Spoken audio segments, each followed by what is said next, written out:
Chesapeake Energy looks to the transportation sector to sell natural gas. Hi, I'm Chris Casteel in the Washington Bureau of the Oklahoman, and I'm here in Washington with Aubrey McClendon, CEO of Chesapeake Energy, the Oklahoma City-based company. It's the second largest natural gas producer in the country. Company had a big announcement yesterday about how it's going to now look to new markets to sell natural gas. Can you give me a brief summary of what you announced yesterday? I can, Chris. Thank you for the opportunity to be here with you today. It's really a three-pronged plan that's more than just selling more natural gas, although that's a key aspect of it. But the first aspect is to increase U.S.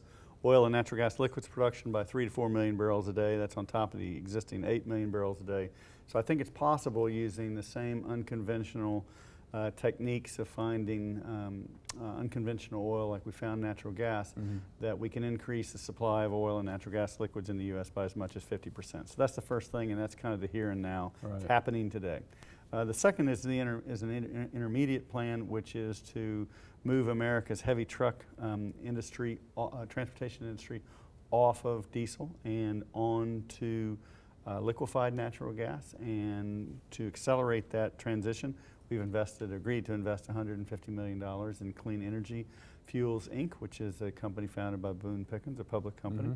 And our $150 million will be used to build 150 fueling stations along interstate corridors in the U.S. And that's a down payment on what we think will be about 1,000 stations that are needed to reach a tipping point in the future to get America's trucking industry to be able to embrace cheaper natural gas instead of more expensive imported oil. The third, and is a little longer term, is we're embracing the technology developed by a company in Colorado called Sundrop Fuels, a private company.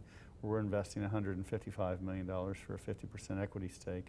And Sundrop's claim to fame today, and I think more importantly in the future, will be to deliver to the marketplace a scientific breakthrough where they've been able to develop a proprietary technology to combine waste biomass along with natural gas to produce a green gasoline. And everybody's looked for, the last 10 years for a renewable gasoline, a green gasoline, something that this country can rely on to put in cars that's not imported and is affordable.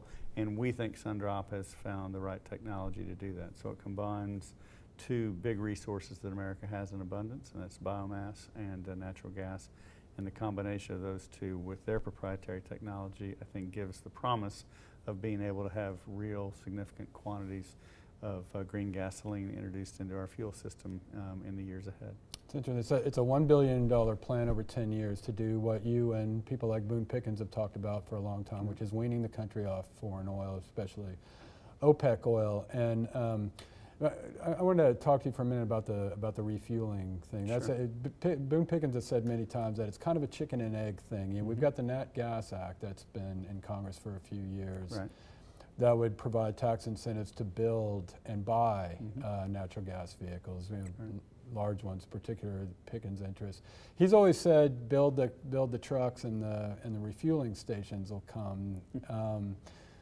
So is this a reversal of the chicken egg? No, I mean, remember, he really had two approaches to the problem. One is he built a company called Clean Energy, which is building the refueling or the fueling infrastructure for a natural gas-based transportation economy.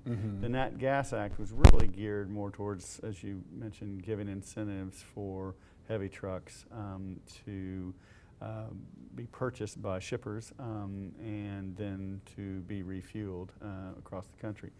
But Clean Energy really, frankly, didn't have the financial resources to build out the infrastructure as quickly as I think the market is demanding. And with the Nat Gas Act in Congress today and all the attention focused on spending less money than more money, as you know, it's been stuck there for a couple of years. Now, we think it should break loose and we think it will become law. But even if it doesn't, our activities, our investments, along with those of Clean Energies and others, will lead, we think, to this building of the infrastructure. And I think the chicken or the egg aspect gets solved when you build the infrastructure. Then the manufacturers will make the vehicles and shippers will demand them. So we looked at the situation all the way around and knew we couldn't build vehicles, knew we couldn't force Congress to do something that we thought they should, but what we could do is take some of our capital and put it to work building an infrastructure that I think lays the foundation for what we call the natural gas highway system. And when you get that in place, everything else will follow, I think. We're in Washington, so I do need to ask you about some policy things. Sure. When you mentioned the hang-ups with the Nat Gas Act, Right. and of course we've entered a climate where people are actually looking to save money rather Right. than approve new tax incentives. President Barack Obama has made some mentions of natural gas before, but are you satisfied with the leadership he's provided on this issue or not? Well, I wouldn't single him out. I'm not satisfied with the leadership of any parts of Okay. Congress. I mean, when you think today about what are the challenges facing our country, there are many, and they are severe, but most of them at the end of the day come down to a weak economy. Well, to me, it's no surprise that you have a weak economy and you have 9.2% unemployment rate when you are shipping money out of this country at the rate of $1 million a minute to import oil. And so I think you have to stop this hollowing out of the wealth of America. I think you have to stop taxing Americans at $4 a gallon, basically, to pay for this fuel that we can provide ourselves at half the cost. So imagine you're President Obama or you're leader of the Republican Party or leader of the Democratic Party, and you go to the American people and you say, I have a plan to break the stranglehold that OPEC has had on our economy and frankly our foreign policy for the last 38 years. And it's to use American ingenuity, American labor, and an American treasure, which is natural gas and unconventional oil, to increase the supply of oil in the U.S. and to transform the transportation sector in the U.S. And by the way, I can clean up the environment at the same time, and I can save you $1.50 or $2 a gallon, and think about the transformative effect that can have on the economy. So am I frustrated that something that's that simple, that homegrown, that doesn't require a massive government stimulus program, people haven't figured it out, and we've had to bring it to Washington to say we can do this? Yeah, it's a little disappointing, a little surprising, but at the end of the day, the market always wins. I mean, the market trumps government at the end of the day, and I think government will see the market move ahead, and I think people will want to be part of it. And I think people will say here in Washington, how can we catch up to what's already occurring out in the big, broad American economy, and I'm excited about that, and I think we can break through some of the impasse that we're at today.